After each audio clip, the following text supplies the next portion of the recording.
नमस्कार दोस्तों, online classes में आपका एक बार फिर स्वागत है। आज जो हमारा टॉपिक है वो है हॉब्स, लॉक और रूसो के विचारों में तुलना। आज हम करने वाले हैं। हम हॉब्स को पढ़ चुके हैं, हम लॉक को पढ़ चुके हैं, हम रूसो को भी पढ़ चुके हैं। तीनों के विचारों में किन आधारों पर हम तुलना की जा सकती है, तो हम मानव स्वभाव के आधार पर आज तुलना करने वाले हैं। हम प्राकृतिक अवस्था के आधार पर हम तुलना करने वाले हैं। प्राकृतिक अधिकारों के आधार पर आज हम तुलना करेंगे और समझौते और राज्य संबंधी विचारों के आधार पर आज हम तीनों विचारकों की तुलना करते हैं। तो आज का हमारा टॉपिक है हॉब्स, लॉक और रूसो के विचारों की तुलना।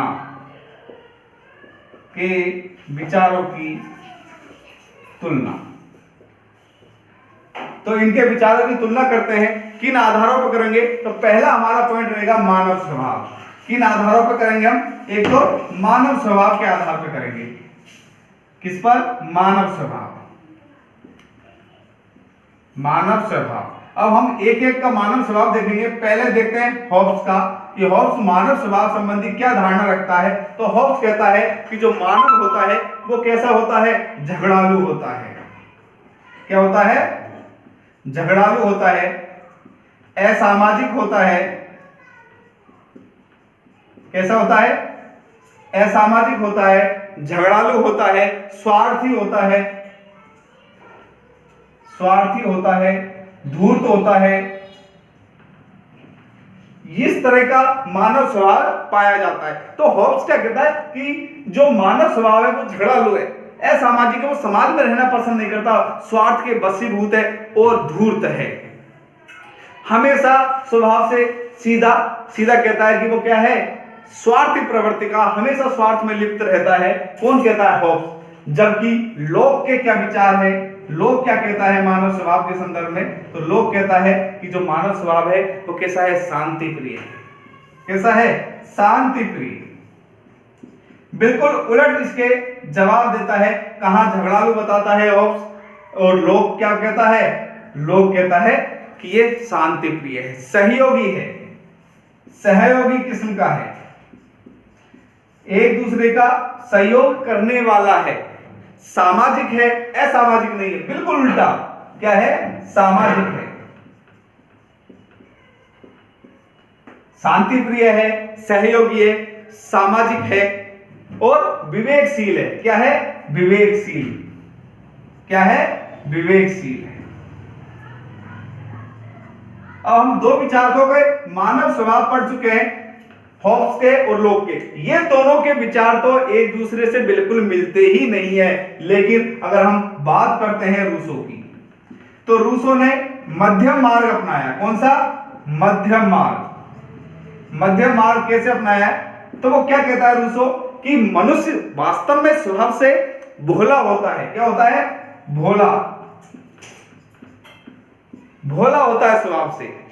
आत्म प्रेमी और सहानुभूति की भावना पाई जाती है उसमें। आत्म प्रेम मतलब अपने आप से प्रेम करने वाला होता है, और सहानुभूति पाई जाती है। क्या पाई जाती है? सहानुभूति उसमें अंदर पाई जाती है, दया पाई जाती है उसके अंदर। क्या?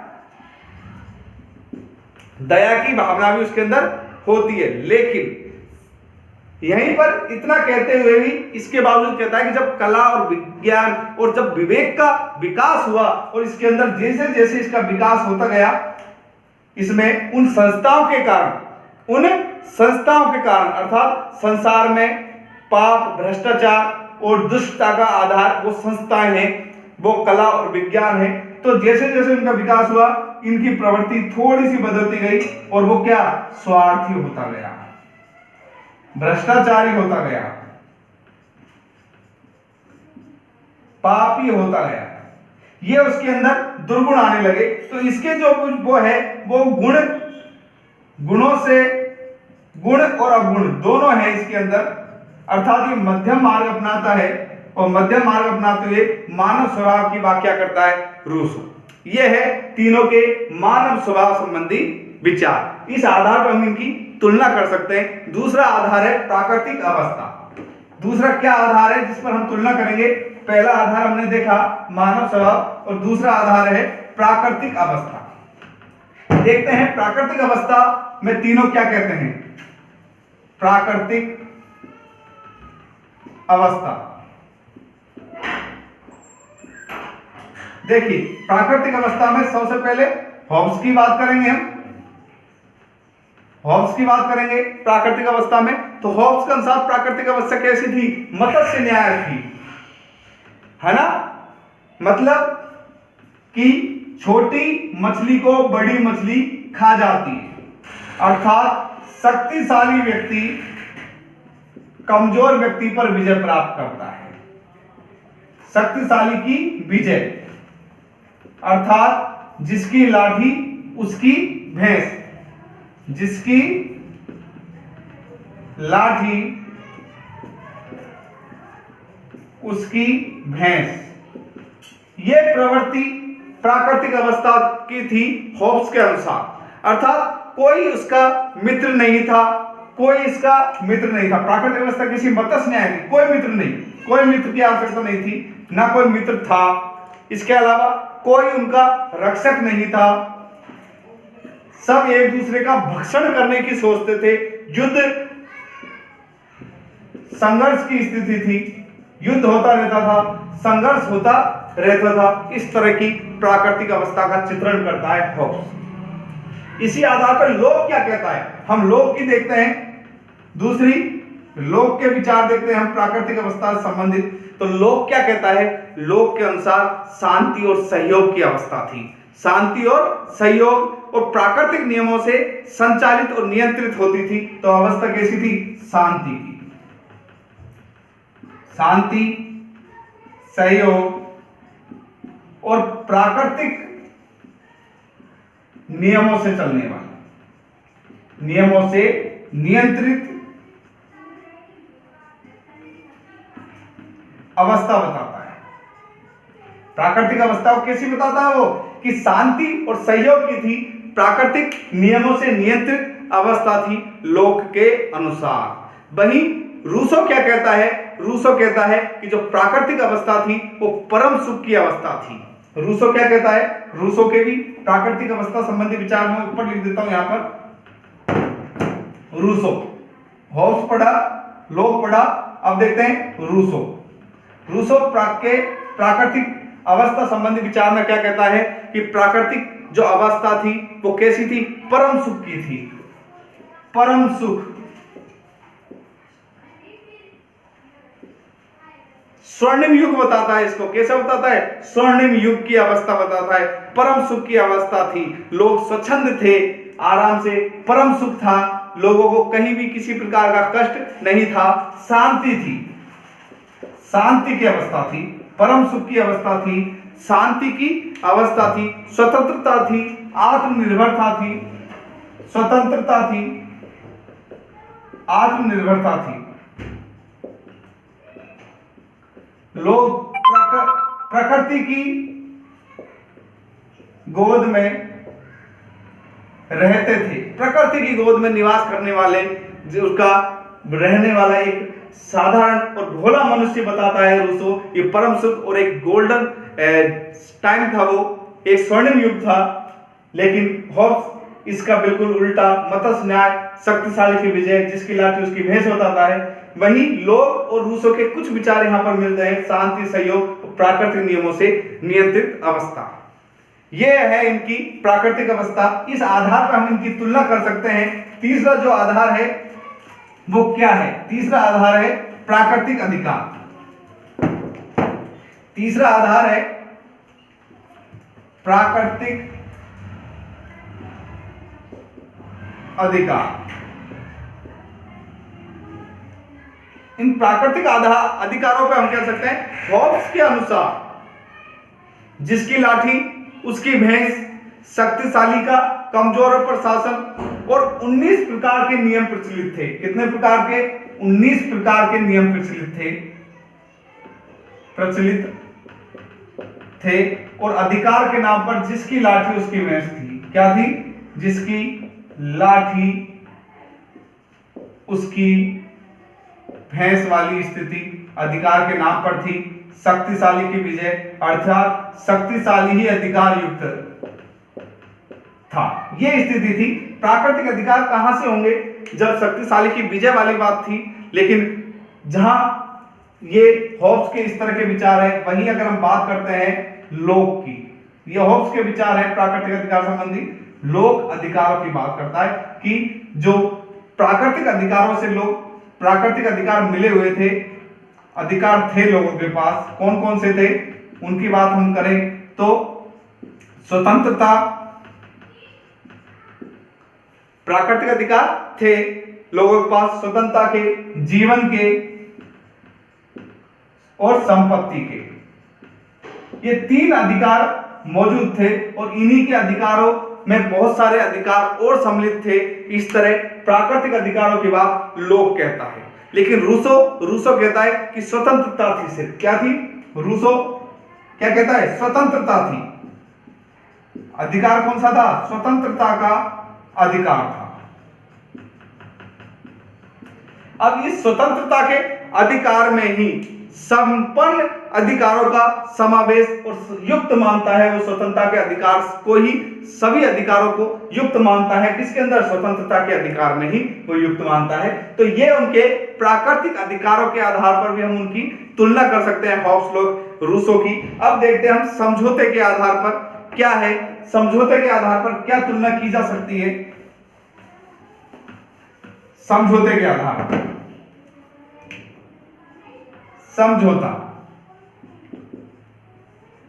जहां हॉब्स की हम बात करते हैं, हॉब्स क्या बताता है समझौते में? हॉब्स कहता है कि मनुष्य जब लगातार संघर्ष की स्थिति में रहा, अपनी प्रतिष्ठा और व्यय और कीर्ति के लिए एक दूसरे को समाप्त करने पर लगा रहता था, प्रत्येक व्यक्ति दूसरे व्यक्ति को मारने पीटने में लगा रहता था। उसी अवस्था से निकलने के लिए सभी लोग इकट्ठे होते हैं और प्रत्येक व्यक्ति क्या कहता है कि मैं अपने अधिकार इस व्यक्ति या व्यक्ति समूह को सौंपता हूं, बशर्ते आप भी अपने अधिकार इस व्यक्ति या व्यक्ति समूह को सौंपे।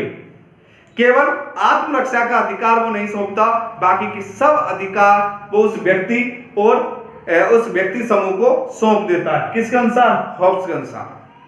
तो कारण क्या रहा समझौते का? कारण रहा संघर्ष। कारण क्या था? संघर्ष।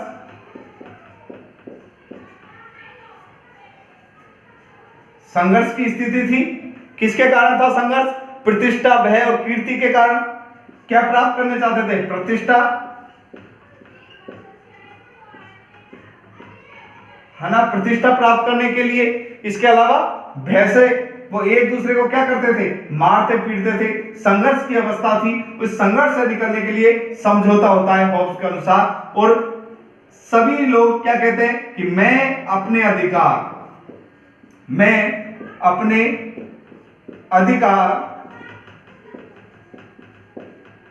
इस व्यक्ति या व्यक्ति समूह को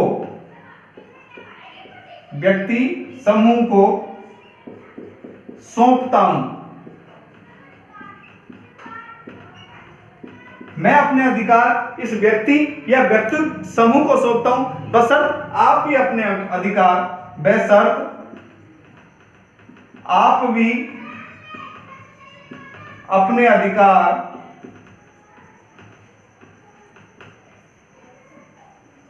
इस व्यक्ति या व्यक्ति समूह को सौंपे या व्यक्ति समूह को सौंपे। ये था। अब इसमें आत्मरक्षा के अधिकार को छोड़ करके, केवल आत्मरक्षा के अधिकार को छोड़ा है और बाकी के सभी अधिकार वो व्यक्ति या व्यक्ति समूह को सौंप देता है। केवल आत्मरक्षा का अधिकार वो नहीं सौंपता, ध्यान रखना, केवल आत्मरक्षा का अधिकार नहीं सौंपता, बाकी के सभी अधिकार वो सौंप देता है। लेकिन हम लोक के की बात करें, अगर लोक के समझौते की बात करें तो लोक का समझौते का जो कारण था, वो कारण क्या था कि प्राकृतिक अवस्था अच्छी थी।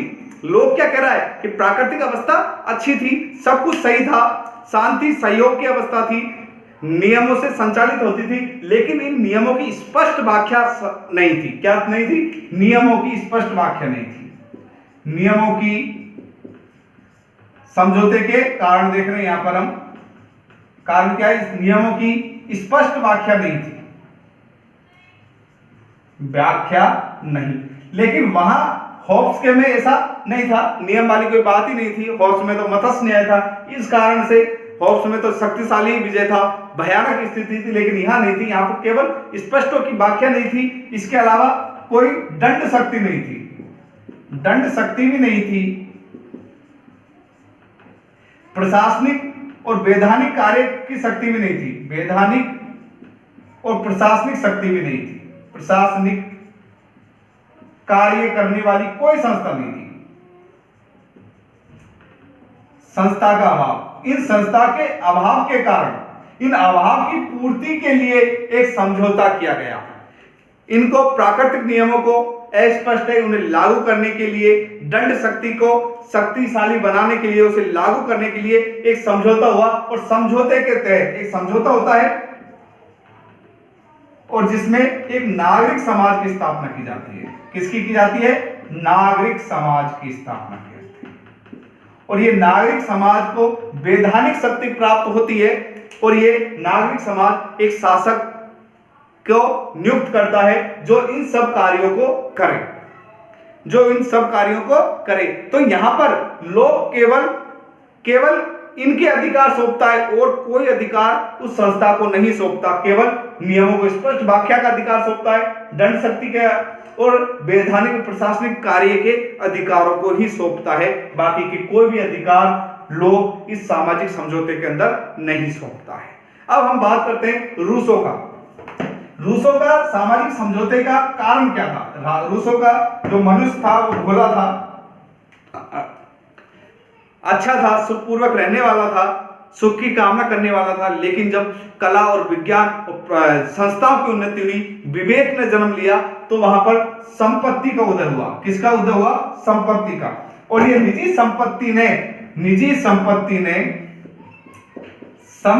ने तेरे मेरे की भावना, तेरे मेरे की भावना ला दी। और ये तेरे मेरे की भावना ने एक दूसरे में द्वंद्व पैदा कर दिया, झगड़ा पैदा कर दिया, और यहीं से आदमी अन्याय और पापी बनने लगा। और इस तेरे मेरे की भावना ये निजी संपत्ति के कारण हुई है। तो इस व्यक्तिगत संपत्ति के निर्माण से जो विषमता आई है, जो खाई बढ़ती गई, अमीरी गरीबी की मान लो आप, एक विषमता आई है, उस विषमता के कारण ही राज्य का उदय हुआ। उस विषमता के कारण ही राज्य का उदय करना पड़ा कि निजी संपत्ति पर अधिकार किस तरह होंगे, क्या निजी संपत्ति के कारण लड़ाई झगड़े ना हो, उसके लिए क्या हुआ? एक राज्य का निर्माण होता है, एक राज्य का जन्म होता है। यह है इनके समझौते संबंधी अंतर, इसकी हमने बात की। अब बात करते हैं हम प्रभुसत्ता की। ये प्रभुसत्ता किसमें सौंपते हैं? तो हमने समझौते के आधार पर तुलना की, अब बात करते हैं प्रभुसत्ता के आधार पर। किस पर? प्रभुसत्ता के आधार पर। तो होब्स की जो शासक बनाता है होब्स, वो कैसा होता है? निरंकुश होता है, असीमित शक्ति वाला होता है, असीमित होता है, निरंकुश होता है। संपूर्ण प्रभुसत्ता इस शासक में निहित होती है। संपूर्ण प्रभुसत्ता इस शासक में निहित होती है। किसमें होती है?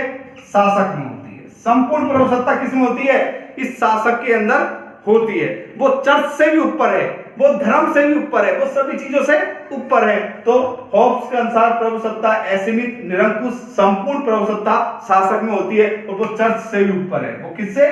चर्च से भी ऊपर है। कोई धर्म का बंधन नहीं है होब्स के अनुसार। और जहां हम प्रभुसत्ता की लोक की बात करते हैं, लोक की बात करते हैं, लोक क्या कहता है प्रभुसत्ता के संदर्भ में? अगर हम लोक की बात करें तो लोक क्या कहता है कि लोक निरंकुशता प्रदान नहीं करता है, निरंकुश नहीं है लोक का, निरंकुशता नहीं, निरंकुशता की बात नहीं करता है। वो कहता है नहीं, प्रभुसत्ता में कोई निरंकुशता नहीं है, शासक को निरंकुश नहीं बनाता है। वो शासक को क्या नहीं बनाता है? निरंकुश नहीं बनाता है। वो कहता है कि जनता विद्रोह कर सकती है। जनता क्या कर सकती है? विद्रोह कर सकती है। अगर उसके जीवन, स्वतंत्रता और संपत्ति के अधिकारों की राजा रक्षा नहीं कर पाता है तो जनता विद्रोह करके उस राजा को हटा सकती है, अर्थात उसको वो निरंकुशता नहीं बनाता है। प्रभुसत्ता राजा में इतनी प्रभुसत्ता नहीं बढ़ता है, उसको निरंकुश स्थापित नहीं करता है, वो जनता को विद्रोह करने की शक्ति प्रदान करता है। तो यहां हम बात करते हैं लोक की, तो लोक इस तरह है। इसके अलावा रूसो की अगर हम बात करें, रूसो ये प्रभुसत्ता किसमें मानता है? सामान्य इच्छा में। प्रभुसत्ता किसमें है? सामान्य इच्छा में है, जो क्या है? अदेह है, अविच्छेद है, अविभाजित है, जिसको विभाजित नहीं किया जाता। और सामान्य इच्छा किसकी इच्छा है? सबकी इच्छा है, अर्थात जनता ही को ही ये जनता में ही प्रभुसत्ता मानता है। जनता की इच्छा, जो जनता की आदर्श इच्छाओं का निचोड़ है वो सामान्य इच्छा है, अर्थात जनता की इच्छा। वो प्रतिनिधियों को भी सामान्य इच्छा का वो नहीं मानता कि प्रतिनिधि सामान्य इच्छा को बोल सकते हैं, बता सकते हैं, नहीं, वो जनता की इच्छा मानता है, सामान्य इच्छा को अदेय मानता है, अविच्छेद मानता है। वो प्रभुसत्ता किसे मानता है? सामान्य इच्छा में मानता है। अर्थात ये दोनों बातें करता है, वैधानिकता की बात करता है और निरंकुशता की बात करता है। वैधानिक निरंकुशता का समन्वित रूप लेता है, ये दोनों का समायोजन करता है। ये जनता में भी इस प्रभुसत्ता को वैधानिक रूप भी प्रदान करता है और निरंकुश रूप भी प्रदान करता है, दोनों ही बातें करता है। लेकिन कब? अगर जनता की इच्छा हुई तो वैधानिकता है, जनता की इच्छा ही निरंकुशता है, अर्थात जनता की इच्छा ही सामान्य इच्छा है। प्रभुसत्ता किसमें मानता है? सामान्य इच्छा के अंदर मानता है। इसके साथ ही एक और हम बात कर लेते हैं सरकार संबंधी विचार। तो इस पे और एक बार हम थोड़ा सा प्रकाश डाल लेते हैं कि सरकार और राज्य के संदर्भ में इनका क्या कहना है। तो हॉब्स सरकार और राज्य में कोई अंतर नहीं करता है, राज्य और सरकार में कोई अंतर नहीं, जबकि हॉब्स लोक और रूसो ये राज्य और सरकार में अंतर करते हैं, राज्य और सरकार में अंतर करते हैं। ये भी राज्य और सरकार में अंतर करता है, लेकिन हॉब्स राज्य और सरकार में किसी भी तरीके का अंतर नहीं करता है। तो इस आधार पर, राज्य और सरकार के आधार पर हम उनके हॉब्स, लोक, रूसो के विचारों की तुलना कर सकते हैं। धन्यवाद। अगले क्लास में फिर मिलेंगे नए टॉपिक के लिए। जय हिंद।